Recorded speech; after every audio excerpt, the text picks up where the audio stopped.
Bueno, pues entonces muchas gracias. Me decía Carmen que vamos a dar paso a la siguiente sesión. Entonces no se muevan. Se puede despertar el defunto. Gracias.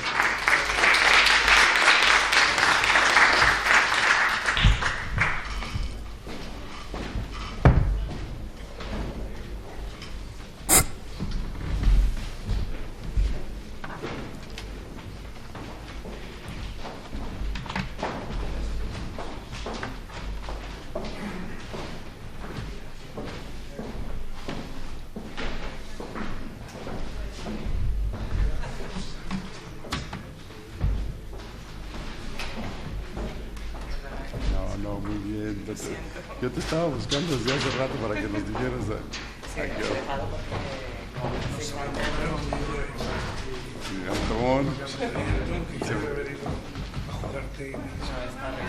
Se fueron a la siesta, yo creo, ¿no? Seguro. Tú te sentabas aquí.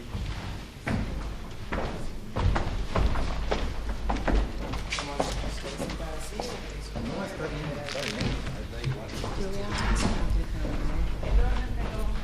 Los factores no te reproducen. Sí, luego los podemos cambiar, ¿verdad? Si yo necesito la verdad. Sí, dejamos el puesto libre para el que quiera exponer. Bueno, ese es el orden. Yo no necesito ordenador. Pues ya me obligaron a hacer. ¿Les puedo saludar ya? No soy la última. Se les fue. Solo me voy a copiar la presentación. Bueno, buenas tardes. Pero vamos en ese orden, ¿no? Sí. Bueno, buenas tardes a todos. Muchas gracias por estar aquí. Vamos a tratar de recuperar un poco el tiempo, de ir bastante rápido con el perdón de los ponentes de la mesa. Simplemente me viene a la mente una frase que le atribuyen al expresidente colombiano Belisario Betancur cuando inicia una conferencia, que dice que si alguien se tiene que levantar mientras nosotros estamos en esta charla, que por favor lo haga en silencio para que no despierte a los demás, porque a estas alturas creo yo que ya es bastante reconocible para todos los que se quedan aquí esperándonos. Vamos a comenzar sin mayor pérdida de tiempo, a ver si recuperamos, como decía. Quiero presentar a Rafael Cordera, que todos ustedes lo conocen, secretario general de la UDUAL, Unión de Universidades de América Latina y el Caribe. Así es que, pues, sin más tiempo, Rafael, por favor. Yo entiendo que ya llegó el punto en que lo único que debemos compartir es la afirmación de que los héroes están cansados y derrotados. Los viajes transatlánticos, las diferencias de horario surten efectos desde el momento en que se arriba. Yo tenía pensado presentarles a ustedes dos temáticas. Voy a hacerlo con una nada más. Una era un planteamiento general sobre el tema de las migraciones en la sociedad del conocimiento. Se dice de manera muy rimbombante, pero en realidad es hablar de las migraciones hoy y los problemas que yo creo que presentan para todos los presentes y para todos los países del mundo. Y traía luego el segundo tema, que era un aterrizaje en el caso de México, que se los voy a obviar. Por lo tanto, voy a hacer lectura del planteamiento general y al final trataré de, en un párrafo, decir lo que esto significaría para un país como el mío. Y ya respecto al de cada uno de ustedes, pues eso correrá a su propia cuenta. Desde finales del siglo pasado y en los pocos años que en el actual hemos vivido, las migraciones han sido reconocidas como un elemento distintivo de los tiempos que corren hoy en el mundo. De hecho, la mayor parte de los especialistas se refieren al presente y al futuro como el tiempo de las migraciones. Creo que las charlas de hoy por la mañana han subrayado esta cuestión. Tanto los organismos internacionales como los gobiernos de los estados y también las llamadas organizaciones de la sociedad civil han ubicado el tema como uno de los prioritarios a tratar a la hora de resolver problemas reconocidos por todos. Las migraciones de hoy nos hablan de serios conflictos. No se trata solamente del asunto que tiene que ver con las densidades demográficas que distinguen hoy a las corrientes migratorias. Tampoco se trata solamente de asumir la correlación existente entre los países que requieren migrantes y los otros que los expulsan. Tampoco es exclusivo el tema que habla de lo que los países receptores desean recibir y los que de hecho reciben. En realidad estamos ante una problemática en la que confluyen estos y muchos otros temas.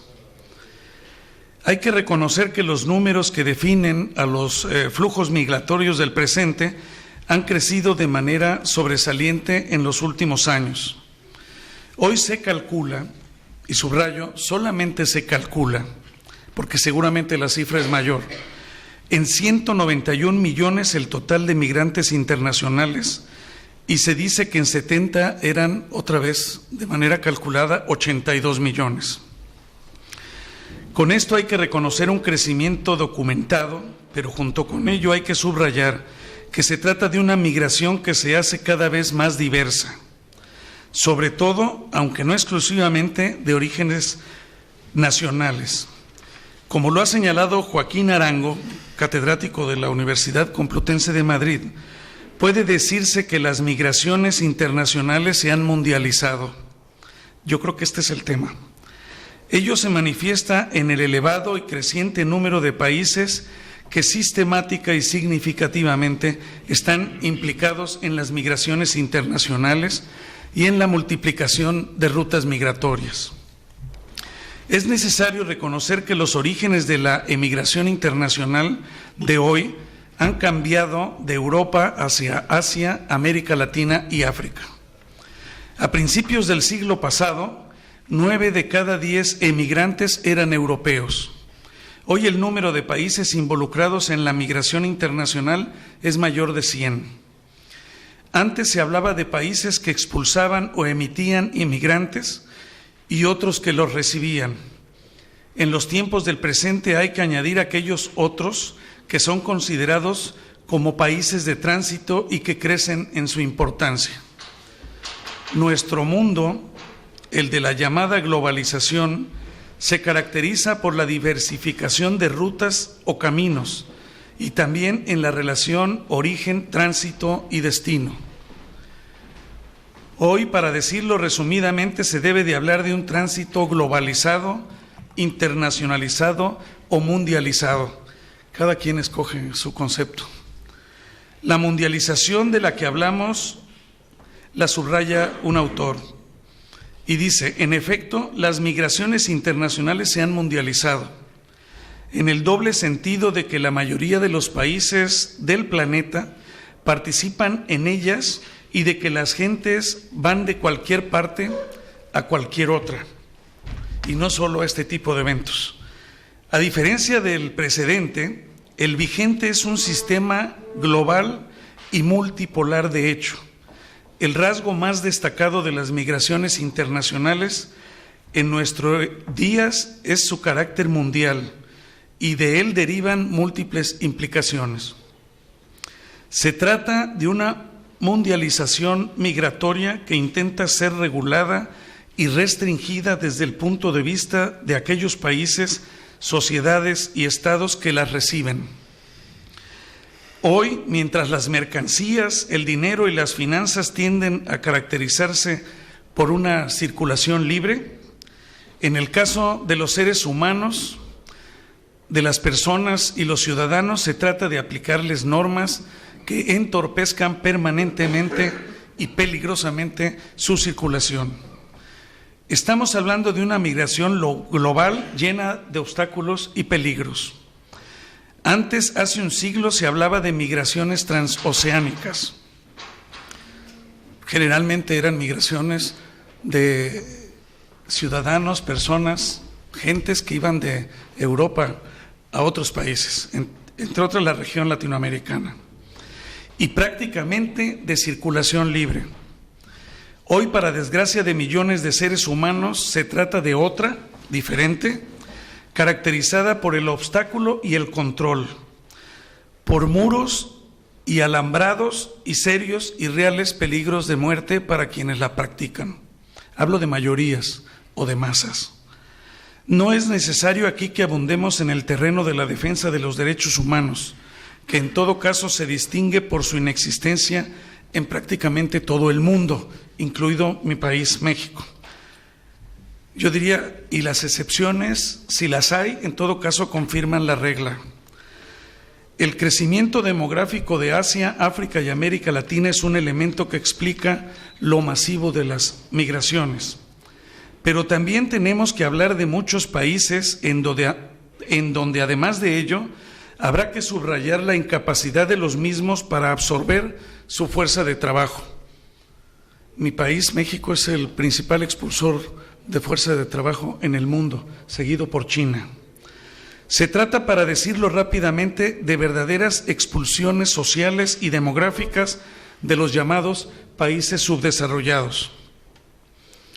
Las migraciones del presente y el futuro implican una gran diversificación y mezcla de orígenes, una distinguida heterogeneidad étnica en las sociedades que reciben migrantes. Las sociedades receptoras se han vuelto entonces multiculturales y pluriétnicas. Las principales ciudades del mundo han convertido la visión de sus sociedades en un panorama de múltiples colores de sus habitantes. Hoy, en la mayoría de los casos, los gobiernos de los estados prefieren hablar de una inmigración que hay que contener y en muchos casos hasta combatir. A la migración, entonces, más que como una necesidad u oportunidad, se le ve desde ese lado como un peligro y con gran preocupación. Muchos problemas se derivan de lo que estamos señalando. Por supuesto, el primero de ellos es el de las muertes que ocasiona la restricción. No es menor la inexistencia del respeto a los derechos humanos de los migrantes. No es menor y más bien hay que otorgarle la característica de prioritaria al tráfico de personas y por lo tanto a las organizaciones que se dedican en todo el mundo a la llamada migración clandestina, que junto con el tráfico de drogas y de armas se distingue como productora o generadora de más que elevadas ganancias. En el presente es difícil que los estados democráticos de los países desarrollados puedan demostrar que sus sistemas políticos y democráticos, valga la redundancia, cumplan con sus normas, reglas y principios en cuanto a las políticas que definen sus relaciones con los migrantes. Hoy asistimos a una cierta crisis de la integración. En nuestros días la integración no es el producto esperado y visto como normal de la migración. En la mayoría de los países la secuencia inmigración-integración se ha roto. No es arriesgado sostener que existen poderosos obstáculos que se oponen a la integración, tanto que los poderes públicos se sienten en la necesidad de promoverla mediante una amplia gama de políticas públicas. Y a pesar de ellas, que son reales, existen, a pesar de ellas, las luces constituidas por experiencias felices coexisten con extensas sombras de segregación, discriminación, exclusión social y xenofobia. Al otro lado de la relación migratoria, los países desarrollados y de alto nivel de renta necesitan inmigrantes por razones demográficas y laborales. Pero en muchos de ellos la lógica económica y demográfica cede ante la lógica política y securitaria, que emana de la existencia de fuertes rechazos a la inmigración y a la sociedad multicultural, la que hoy existe. En consecuencia, el fuerte potencial de complementariedad inherente a la desigual distribución internacional de las personas y los recursos apenas se materializa. Pero aún así yo creo que tiene que seguir siendo un objetivo prioritario para las sociedades y para los estados. La segunda parte se las ahorro, era sobre México y pretendía presentarles algunas cifras, algunos datos que documentan que mi país al mismo tiempo que es un país que expulsa personas, porque no es capaz de absorberlas con el tipo de economía, con el modelo económico y con la política económica y social que practica, al mismo tiempo que es un país de origen de emigración, es también un país de tránsito. México es un país de tránsito, en particular, de millones de personas que vienen del sur, de Centroamérica y Sudamérica, pero también es de tránsito, por ejemplo, para poblaciones asiáticas. Y se dan contradicciones como esta. Yo iba a abundar en ello, no hay tiempo, me hago cargo de la responsabilidad de nuestro coordinador. Cuando se presenta la discusión en donde México reclama el respeto a los derechos humanos de los mexicanos que van sobre todo a Estados Unidos, no faltan las voces del norte que dicen que ¿qué respeta México de los derechos humanos de los migrantes que vienen del sur? Y eso es cierto, porque también está documentado por las Naciones Unidas, por organizaciones nacionales e internacionales dedicadas a los derechos humanos. O sea que yo no vine a traer la cuerda a la casa del ahorcado. El ahorcado también está en mi país. Pero quise traer estos problemas porque son muy serios. Y por lo menos yo quisiera subrayarlos para tratar de que los presentes y los ausentes tomen conciencia de que vale la pena reflexionar, pensar en temáticas que a todos los países, a todos los presentes nos corresponden. Y mi trabajo termina con 3 párrafos que sí les quiero leer, que son propuestas también para la reflexión colectiva. Dice, pero todo resulta negativo en el terreno de la migración de talentos, se refiere a esta cuestión de la gente más preparada de los países que emigran a otros con más capacidad de atraerlos y absorberlos. Y yo respondo, hay que responder que lo principal radica en la búsqueda que permita aprovechar la experiencia y el talento acumulado de la migración de cerebros. No se trata solamente de diseñar estrategias positivas para el regreso de la inteligencia a sus patrias, para lo que evidentemente es fundamental la creación consecuente. Víctor lo hablaba en el caso del Perú y con mucha claridad, la creación consecuentes de empleos y de ingresos. En el terreno de la sociedad del conocimiento, del cambio rápido en las tecnologías de la información y en el desarrollo científico, es evidente que las condiciones y posibilidades del intercambio entre países, sociedades, instituciones y personas, como es el caso de hoy y mañana, puede fluir en el mundo como nunca se había logrado. Puede fluir el conocimiento y la experiencia. La educación virtual, a distancia, en línea, abierta, se convierte así en una supercarretera y una infraestructura de gran densidad y altas velocidades que puede cubrir en términos generales a la nueva geografía mundial. En pocas palabras, hoy las condiciones para la circulación de conocimientos, destrezas y habilidades en el terreno científico, profesional y técnico, cultural, por lo tanto, son superiores a cualquier experiencia del pasado. En un presente que ya es futuro, podemos plantearnos, aunque sea de manera hipotética, tareas que incidan con posibilidades de éxito en la solución de problemas reales.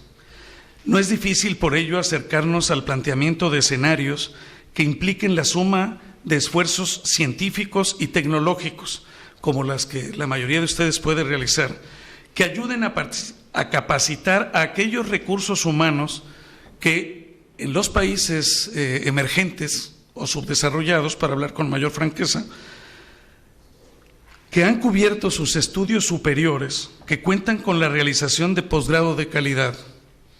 Tampoco resulta exagerado el planteamiento de que por la vía de la educación virtual se pretenda capacitar a masas de emigrantes, hablaba Francisco de ello hace un rato, que requieren encontrar empleo, conocer una lengua, adaptarse a nuevas leyes y planteamientos jurídicos, ubicarse en otras culturas y también, por supuesto, poder contribuir a las nuevas sociedades pluriétnicas y multinacionales que, a pesar de los grandes obstáculos reales, hoy están distinguiendo el futuro de la humanidad.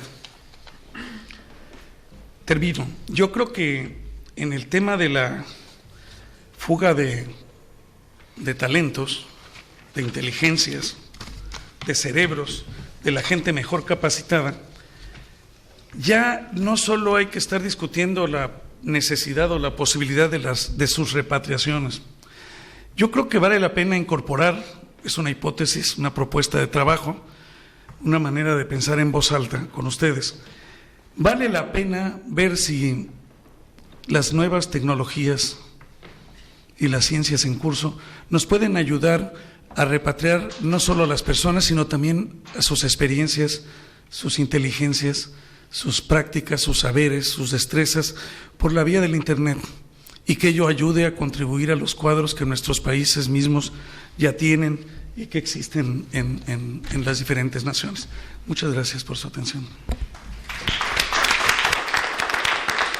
A continuación, Carmen Gloria Lavé, por favor.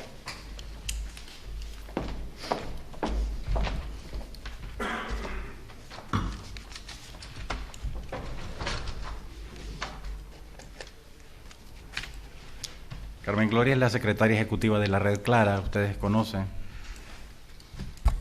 Está listo. Buenas tardes. Bueno, primero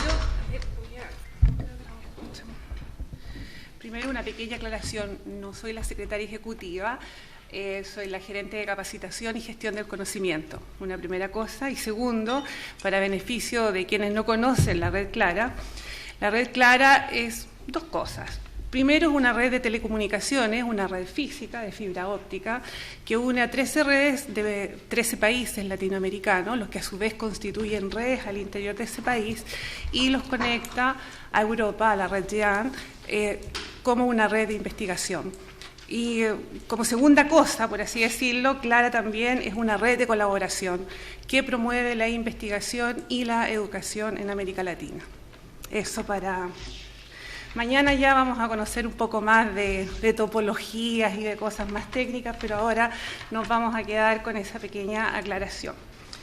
Bueno, con respecto a esta presentación, que a estas alturas del día ya va a ser bastante breve, porque la verdad es que se ha abordado profundamente el tema de la migración y de las necesidades de formación, yo quisiera reflexionar sobre algunos pequeños puntos y que tienen que ver con en primer lugar, con la sociedad del conocimiento, con la formación de migrantes en esta sociedad del conocimiento, las aplicaciones TIC para la formación, es decir, con qué recursos nosotros contamos hoy en día para hacer la formación virtual, y algunos desafíos que enfrentan las instituciones, particularmente en el caso de Clara, frente a esta tarea que hay que realizar. Bueno, Rafael hablaba de los dos puntos de esta mesa, ¿no?, que tiene que ver, por un lado, con la migración y, por otro, con la sociedad del conocimiento. Y la verdad es que yo voy a abordar el otro punto. Parece que nos hubiésemos puesto de acuerdo, ¿no? La sociedad del conocimiento, como para poder contextualizar de qué estamos hablando. La verdad es que habitualmente se usa indistintamente sociedad del conocimiento, sociedad de la información, se usan como sinónimos, pocas veces se hace una distinción. Y yo me preguntaba cuando preparaba esta presentación cuál era la distinción real, porque para ser honesta tampoco la tenía muy clara. Efectivamente creo que la he usado indistintamente. Y al hacer una revisión, la verdad es que tampoco hay mucha claridad, esa es la verdad. Es decir, los estudios, las presentaciones que hay, en muchos casos es bastante confuso cuál es la real distinción. Y esto me parece importante en este momento, dado que tenemos que responder a ciertos requerimientos de formación en la sociedad del conocimiento. Entonces tenemos que saber en qué contexto nos estamos moviendo, ¿no? Bueno, como les decía, de todo lo que revisé, la verdad es que no encontré ninguna definición de sociedad del conocimiento. Todos aludían a la diferencia entre información y conocimiento, pero la verdad es que, tal como muchos autores académicos dicen, bueno, en este paper voy a dedicarme a conceptualizar tal tema, uno termina el paper y nunca se conceptualizó. Lo mismo me pasó acá, o sea, no encontré realmente una definición que hablara claramente de lo que es la sociedad del conocimiento. Algo que encontré de aquí, particularmente en un sitio en la UNAM, de un centro de estudio dedicado a la sociedad del conocimiento, la describe de la siguiente forma y apela al desarrollo económico, que es una de las vertientes desde las cuales se mira la sociedad del conocimiento. Y por otro lado, ¿cierto?, se habla de algo que ya hemos estado viendo durante estos días, que tiene que ver con el valor de la información que se da en esta sociedad y, por otro lado, al aporte de las tecnologías de información y comunicación. Eso fue lo más cercano que encontré cuando buscaba lo que era una conceptualización de sociedad del conocimiento. Bueno, hay ciertas características, muchas, ustedes pueden agregar aquellas 3, algunas más. Pero bueno, lo que ya les decía, que el conocimiento es el factor más importante de los procesos, tanto económicos como educativos, donde la formación ciertamente adquiere un rol fundamental. El recurso intelectual es el principal recurso de explotación económica y el uso intensivo de las tecnologías de información y comunicación y toda su influencia en todos los ámbitos de la vida. Eso me parece a mí que son los 3 puntos que podríamos tomar para poder seguir avanzando en esta reflexión. Ahora, también tratando de poder contextualizar y delimitar lo que es la sociedad del conocimiento y desde allí cuáles son sus requerimientos de formación, podríamos revisar esta pirámide que toma, digamos, los tres momentos, por así decirlo, cuando hablamos de información, partiendo por el dato, en donde estamos frente a una sociedad tecnológica, donde los miembros de la sociedad son individuos con funciones específicas. Luego pasamos a la sociedad de la información, un concepto que se ha usado hasta el momento fuertemente y en donde lo más importante son las personas que tienen habilidades para procesar la información, vale decir, para buscarla, seleccionarla, evaluarla, organizarla, producir la información. Y pareciera que allí estamos nosotros en la sociedad de la información. Y luego pasamos a esta denominada sociedad del conocimiento, donde se agregan otros elementos. Ciertamente se va sumando, es decir, seguimos con la capacidad de poder manipular, gestionar la información, pero además agregamos creencias, culturas y valores. Y parece que allí entramos ya como a un terreno en donde podemos hablar de una sociedad distinta, donde la información no es solamente un dato subjetivo, sino que el conocimiento pasa a ser tal cuando los individuos creen en él y por lo tanto son capaces de tomarlo y actuar sobre un contexto determinado. Y desde aquí yo quisiera poder identificar algunas competencias y habilidades que se requieren para la sociedad del conocimiento. Y digo algunas porque la verdad es que yo creo que cada uno de nosotros puede hacer una lista particular y creo que al momento de presentarla vamos a estar todos de acuerdo con ella. Y también la podemos hacer desde distintas perspectivas, podríamos hacerlo desde la psicología, desde la filosofía, desde varias vertientes, y tampoco nunca vamos a entrar en contraposición. Pero básicamente yo me voy a quedar con estas, y ustedes pueden agregar, como ya les decía, las que ustedes quieran. Por una parte, las habilidades de construcción de conocimiento. Hoy día, la gran cantidad de información que tenemos, la obsolescencia, la mutación del conocimiento, hace que los individuos requieran efectivamente tener habilidades para construir día a día sus propios conocimientos. Un concepto que ustedes pueden decir es un concepto viejo, que viene de la línea constructivista, pero que hoy día, en la sociedad del conocimiento, toma otra dimensión. Habilidades para la coexistencia con el cambio. Ya decía que esta es una sociedad de mutación, un conocimiento que está en mutación, y por lo tanto tenemos que ser capaces y tener habilidades y capacidades para poder coexistir con ese cambio, porque ya no es estático como antes, ¿verdad?, en donde las cosas se movían bastante poco en relación a cómo cambian hoy día. La comunicación, las habilidades de comunicación, cómo nos comunicamos con el otro a través de las tecnologías, frente a frente, etc. La colaboración, que está estrechamente unida con la construcción de conocimiento. O sea, nosotros vemos, ¿cierto?, que los procesos de construcción de conocimiento se producen y son mediados a través de la colaboración de los individuos. Entonces, hoy día esas habilidades son realmente necesarias. La gestión del conocimiento. Hace unas 2 semanas tuve la oportunidad de estar en la Universidad de Loja, y la verdad es que reflexionamos profundamente sobre el tema, que es un tema muy interesante, pero que bueno, puesto en este contexto de acá, no voy a entrar a lo que conversamos en aquella oportunidad. La gestión del conocimiento hoy día se vuelve un proceso realmente necesario, es decir, y dentro de la gestión del conocimiento estamos hablando, podríamos decir, de la información, es decir, de que el conocimiento objetivo y el conocimiento tácito, que es el conocimiento subjetivo. Entonces, las habilidades para poder tomar este conocimiento, gestionarlo y poderlo aplicar en un contexto dado, son habilidades que son extremadamente importantes. Y finalmente, esto otro que está acá, que podría estar quizás subsumido en alguna de las otras, ¿no?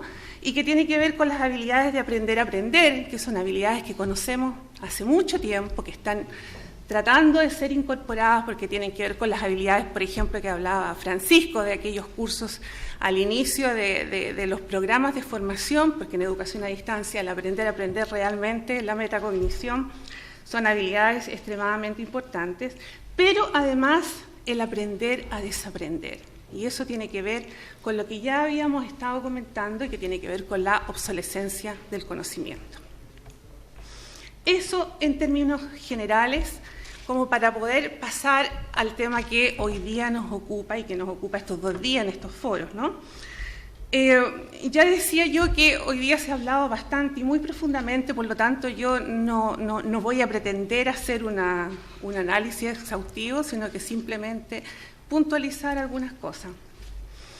Bueno, ya se ha conversado hoy día que una de las problemáticas más importantes en el tema de los migrantes es la inserción en la comunidad donde ellos llegan, ¿verdad? Es decir, hay un acceso a servicios básicos, conocimiento y habilidades básicas, conocimiento de la lengua, que a pesar que aquí estamos en un contexto iberoamericano, de todas maneras hay dificultades. O sea, ciertamente, de pronto, las personas en los distintos países tienen ciertos modismos que hacen difícil la comunicación. A nosotros, en Chile particularmente, nos pasa. Tenemos también un contexto crítico que tiene que ver con la inserción laboral, y ahí estamos hablando ya de competencias específicas para el mundo del trabajo. Y yo me quedaría ahí porque quisiera ver ahora algunos ámbitos de intervención general, es decir, en definitiva, en qué estadios deberíamos o debemos apoyar a los migrantes. Por una parte, a nivel escolar, y estamos hablando durante toda la etapa de la escolarización o como actividades de acogida o ambos, digamos, pero estamos hablando particularmente del nivel escolar. En la formación e inserción profesional, y estamos hablando en la formación de competencias de base. Ya veíamos en algunos ejemplos, en el caso de nuestros colegas mexicanos, cómo algunos de los cursos apuntaban justamente a generar competencias y competencias de base que tienen que ver con el manejo de la lengua, con las capacidades de escritura, de lectura, y que son básicas para poder emprender otros estudios, ¿no? Las competencias lingüísticas. Y finalmente la educación de adulto, que son competencias específicas y que podríamos hablar ya de un nivel de educación superior. De todos estos ámbitos hemos conversado, hemos visto experiencias bastante interesantes durante el día de hoy. Ahora quisiera referirme brevemente a las TIC como medios privilegiados para aprovechar los procesos de formación. También de alguna manera general esto se ha abordado Y como primer punto, podríamos decir que las tecnologías de información y comunicación son cercanas a los migrantes. Hay algunos estudios bastante serios, algunos estudios sociológicos, que se plantea que después del teléfono, Internet, particularmente Internet, es la tecnología más cercana. Es decir, no tenemos un problema de usuarios frente al Internet. Quizás vamos a necesitar habilidades informacionales que son mucho más allá de un simple nivel de usuario, pero en general la tecnología, las TICs y particularmente Internet es una tecnología cercana, y ya lo hemos visto en los ejemplos que hemos estado viendo esta tarde.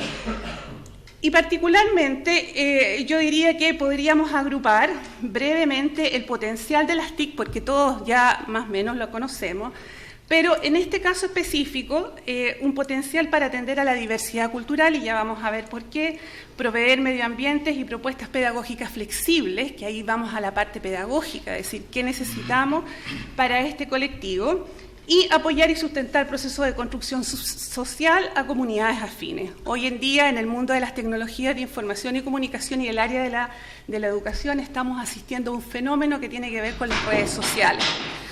El tema del desarrollo de software social, las comunidades de aprendizaje, hoy día es un tema que realmente está generando un cambio importante. Se avisora un cambio importante, ahora tenemos que trabajar y ver que ese cambio y todo ese potencial que se plantea se haga realidad. Por allí va uno de los desafíos, porque la verdad es que desde que aparecieron las TIC en el ámbito de la educación, hemos llenado páginas y páginas de los potenciales, de lo que se podría hacer, y la verdad es que los resultados empíricos no son tan alentadores como lo que inicialmente se veía. Lo mismo ocurre hoy día con todo el tema de las comunidades de aprendizaje. Lo que sí es claro de que si nosotros revisamos hoy día Internet y vemos lo que el fenómeno que ha provocado la llamada Web 2.0 y todo el tema de los blogs, realmente podemos ver de que hay un cambio en la manera de comunicarse, de procesar la información, que realmente es muy sorprendente y que particularmente, a mi modo de ver, no se había visto con otras tecnologías. Entonces, es un tema muy interesante que es necesario tener en la mira. Pero bueno, me voy a quedar con estos tres aspectos como potencial de las TIC. Hay muchos más, pero la idea no es abundar sobre eso. Aquí yo quisiera, más que hacer un análisis de cada uno, simplemente colocarle sobre la pantalla un poco sistematizado cuáles son los recursos, porque habitualmente cuando hablamos de aplicaciones TIC, hablamos de recursos, de herramientas, de medio ambiente de manera indistinta, lo mismo que con la sociedad del conocimiento y de la información.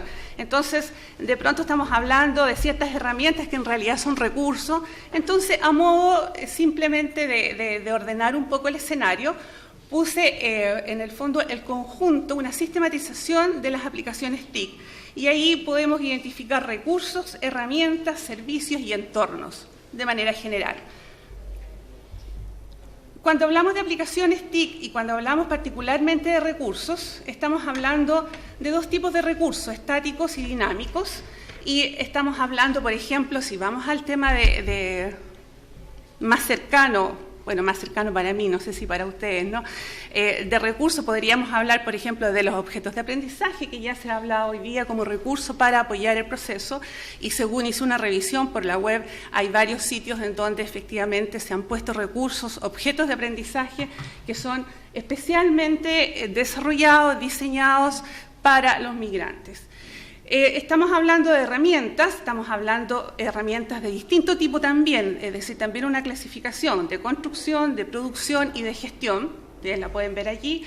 Estamos hablando de servicios también y de procesos que podemos realizar con las TIC, y estamos hablando de entornos, se me fue. Algo pasó. Bueno, yo les hablo de los entornos, particularmente si estamos hablando de entornos de aprendizaje, estamos hablando de los sistemas de administración de aprendizaje y sobre los cuales habitualmente se montan ciertos cursos o los cursos a distancia, ¿no?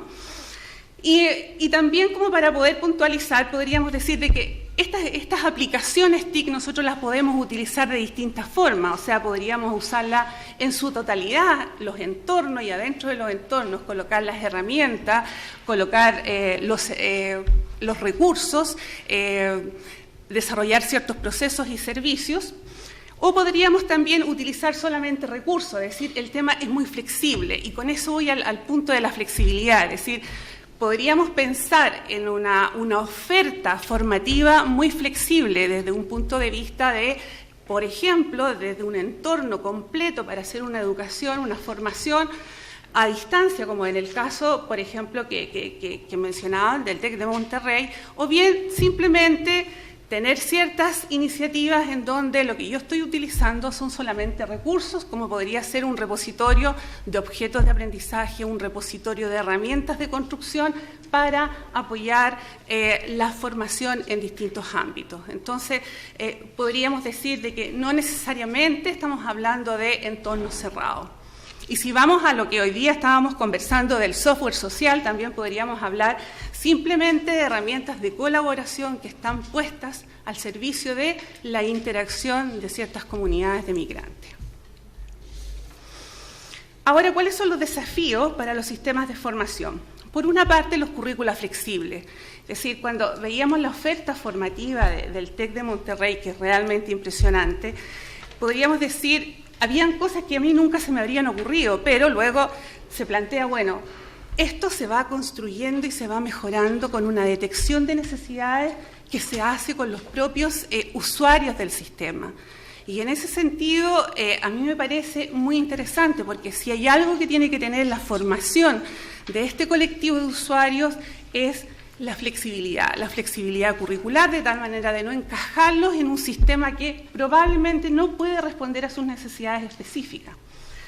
Bueno, por otra parte, y mirándolo desde el punto de vista de las capacidades que tiene la tecnología, otro desafío es la entrega, la oferta de itinerarios de aprendizaje adecuados a las diferencias individuales. Hoy día la tecnología permite eso, es decir, de entregar sistemas tan flexibles desde un punto de vista curricular y soportados, sustentados sobre una tecnología que podría llegar a individuos distintos, es decir, personalizar la formación. Y lo de siempre cuando trabajamos con la tecnología, que tiene que ver con entornos de aprendizaje motivantes, amigables y adaptados a las diferencias culturales. Eso es un tema, a mi modo de ver, extremadamente importante. Y recursos de aprendizaje que consideren las diferencias culturales. Uno de los problemas de los recursos de aprendizaje, y particularmente de los objetos de aprendizaje, y que es una paradoja, porque por un lado se habla de la reusabilidad de estos objetos empaquetados de contenidos y que son reusables y por lo tanto permiten economías de escala importantes, pero por otro lado tienen la desventaja de que esa misma reusabilidad puede jugar en contra cuando no es aplicado a un contexto, cuando el objeto que fue usado en México, en el Distrito Federal, es usado después en otro contexto donde una persona no tiene significado para poder entender ese contenido que está allí empaquetado. Entonces, allí hay un tema que desde el punto de vista pedagógico es un desafío efectivamente. Ahora un poco cómo respondemos a los desafíos, y aquí simplemente voy a hacerme cargo de la institución que represento. Como ya les decía, por una parte Clara es una red de telecomunicaciones y por otra parte es una red de investigación, y nosotros tratamos de articular proyectos en distintas áreas del conocimiento y particularmente en el área de educación, que es un área muy sensible para Clara. Lo que hemos estado procurando en estos pocos años de vida de Clara es la investigación y desarrollo en medio ambientes y aplicaciones que permitan el desarrollo de mejores prácticas pedagógicas. Estamos hablando de software social, gestión del conocimiento, estamos hablando de aplicaciones de medio ambientes de aprendizaje que permitan lo que ya mencionaba hace un momento y que tiene que ver con entregar ciertos medio ambientes flexibles a los usuarios.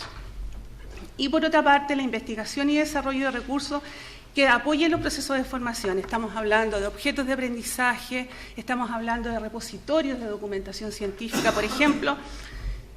En el caso de la documentación científica de América Latina es muy escasa, la producción científica es de este porte, es penosa. Y por otro lado, para más remate, diríamos, en Chile no tiene visibilidad.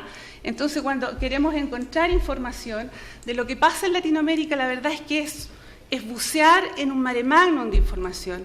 Hoy en día es muy difícil encontrar información, encontrar indicadores. Y Clara ha estado trabajando fuertemente en eso. Teníamos un proyecto BID que fue rechazado, no vamos a decir reprobado, no quedó dentro de los seleccionados, pero, y un tema que me voy a referir mañana, hay una iniciativa desde México de poder integrarnos a RAVID, a la Red Abierta de Bibliotecas, de tal manera que, bueno, de alguna manera poder seguir con este desafío que para nosotros y para Latinoamérica realmente es una necesidad importante.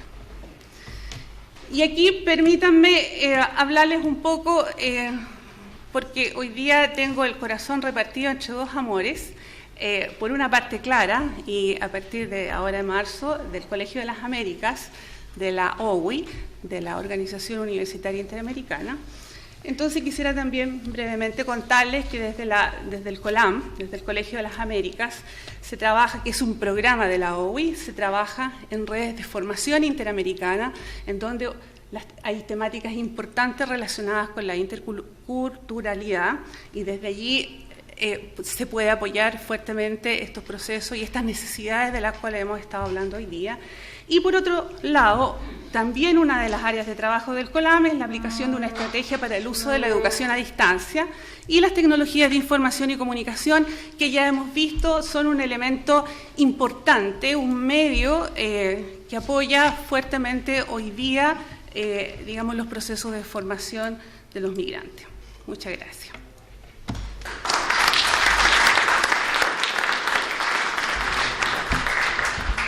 A continuación, por favor, Ana Landeta, del Centro de Estudios Financieros de España. Salgo inmediatamente. Perfecto. Excelente, gracias.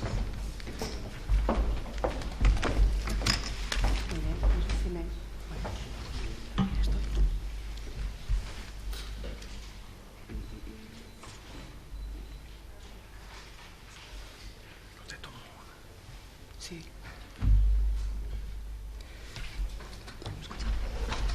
Hola, buenas tardes.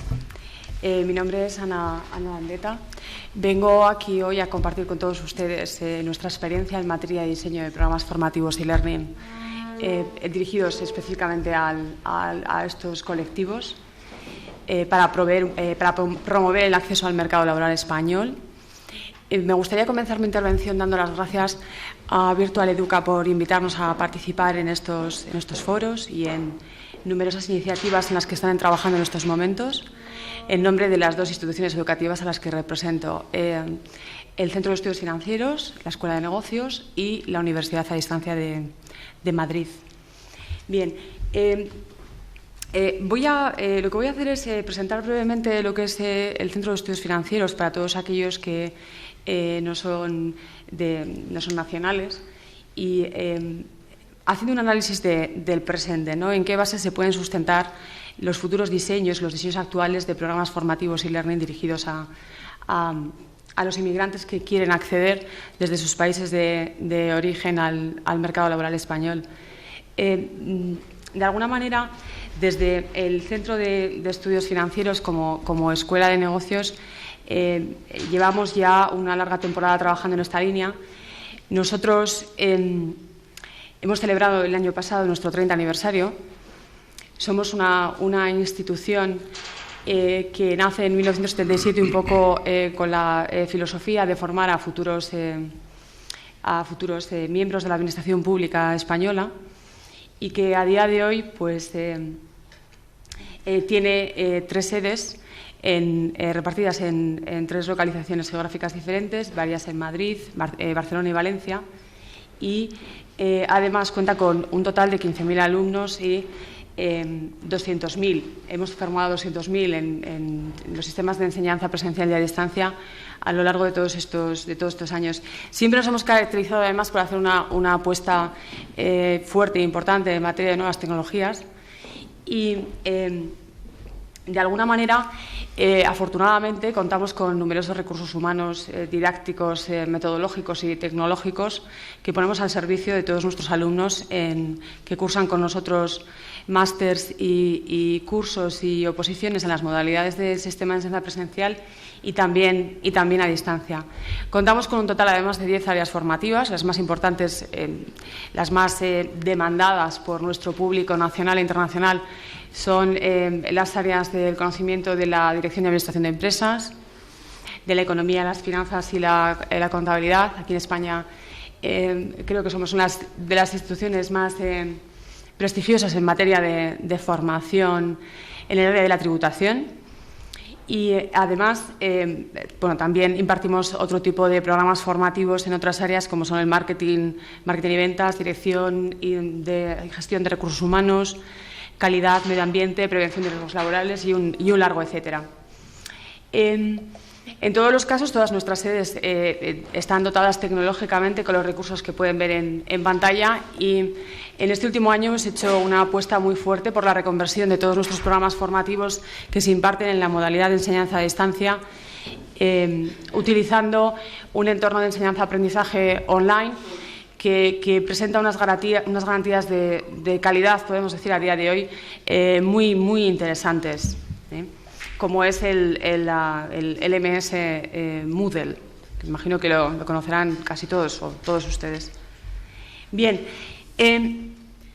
centrándonos ya un poco más en el tema del diseño de los programas formativos y learning dirigidos a estos colectivos, nosotros tenemos ya, podemos decir que bastante experiencia en materia de relaciones institucionales con varias instituciones educativas latinoamericanas.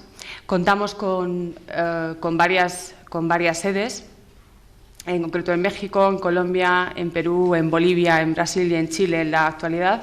Y además tenemos varias relaciones con instituciones de crédito educativo. Hemos apostado también en esta última etapa por promover desde España programas de movilidad tanto físicos como virtuales, a los que haré referencia un poco al finalizar mi presentación y cuando hable de la Universidad a Distancia de Madrid. A día de hoy, además, son muchos los alumnos latinoamericanos que están estudiando con nosotros en nuestras sedes de Madrid y en Barcelona, cursando posgrados en la actualidad. Dicho esto, y como comentaba al principio, brevemente, porque no quiero abrumarles con datos, hemos estado escuchando muchas estadísticas y muchos números esta mañana, pero sí que me gustaría transmitirles un par de reflexiones, ¿no? El Observatorio Permanente de la Inmigración del Ministerio de Trabajo y Asuntos Sociales español tiene como costumbre el publicar una serie de estadísticas. Esta es una de las últimas con fecha de octubre de 2007, en relación a la participación de la población extranjera en la sociedad española. Francamente, los últimos datos que han puesto de manifiesto desde el Ministerio son muy interesantes, porque vienen un poco a confirmar que estamos en un momento de cambio en España. Cito textualmente, el 6,94% del alumno matriculado en enseñanzas no universitarias en el curso 2005-2006 era de nacionalidad extranjera. Este valor está influido por la estructura de edad de la población española y de la extranjera, ya que en torno a un 18% de los españoles tienen menos de 18 años, siendo solo el 14,5% entre los extranjeros.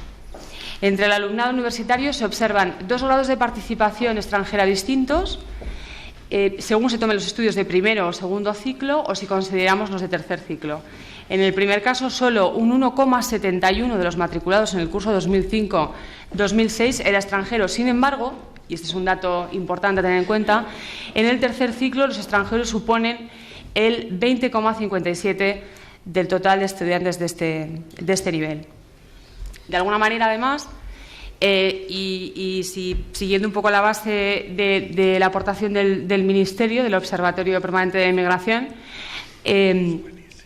existe también otro dato interesante a tener en cuenta por parte de todas las instituciones educativas españolas, y son las tasas de matriculaciones por parte de alumnos extranjeros en enseñanzas universitarias y no universitarias.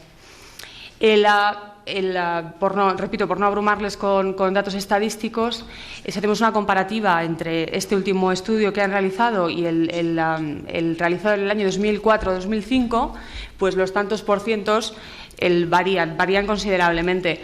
Con lo cual llegamos a la conclusión de que cada vez son más los alumnos, incluso en España, los alumnos extranjeros que están recibiendo formación reglada o formación no reglada, universitaria o no universitaria.